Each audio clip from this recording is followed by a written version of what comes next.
বাঙালি বিয়েবাড়ি কি মনে হয়? বাঙালি বিয়েবাড়িতে কি হয়ে থাকে? পাত্র ও পাত্রীর বিয়ে? না, বাঙালি বিয়েবাড়ি এখন একটা টোটালি ওয়েব সিরিজে পরিণত হয়েছে।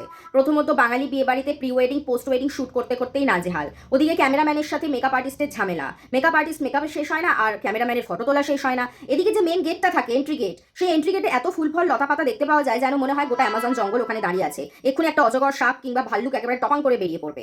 আর বাঙালি বিয়েবাড়িতে ঝগড়া ছাড়া ইনকমপ্লিট, আত্মীয় আত্মীয় এত ঝগড়া হবে যেন মার কাটাকাটি পরিস্থিতি। ওদিকে ক্যামেরাম্যানের ফটো তোলা শেষই হচ্ছে না, সিঁদুর দেবে কি দেবে না বর ভাবতে বসে যায়, এবং বর যখন আসে তখন সবাই মিলে একেবারে চিৎকার করে বলে এই বর চলে এসছে, এই বর চলে এসছে, যেন মনে হয় বরের আশাটা আনএক্সপেক্টেড ছিল, আসা উচিত ছিল না তার। তারপরে খাবার টেবিলে যে চেয়ার ধরে দাঁড়িয়ে থাকা একেবারে গুটি কয়েক লোক, যেন মনে হয় শ্রীভূমির প্যান্ডেলে লাইন দিয়েছে সেরকম লাইন দেয়। আপনার কোটি পাঠা মাংসটা হয়তো একটু মুখে দিয়েছেন, আপনি ভুলেই যাবেন ওইসব লাইন দেখে কি খেতে হবে না খেতে হবে। ফুচকার স্টলে এত ভিড় যেন মনে হচ্ছে আর্সেনালের বিরিয়ানি কোনোভাবে অর্ডার দেওয়া হয়েছে, সেখানে গিয়ে সবাই খেতে বসে গেছে। তো 1 মাস আগে আসা ওভার এক্সাইটেড আত্মীয়রা আসবে আর একেবারে বিয়ের পর 1 মাস পর গিয়ে বাড়ি যাবে। তো টোটালি দেখলে এই পুরো রিচুয়ালসগুলো যেগুলো আমরা দেখতে পাই বাঙালি বিয়েতে, হলদি, গায়ে হলুদকে হলদি বলা হয়ে গেছে, হলদি নামের বুঝিয়া যেন, আর তার সাথে মেহেন্দি সেরেমানি জুড়ে গেছে। তো একটা গোটা ওয়েব সিরিজও এখানে হার মেনে যাবে বাঙালি বিয়ে বাড়ি ঠিক এরকমই।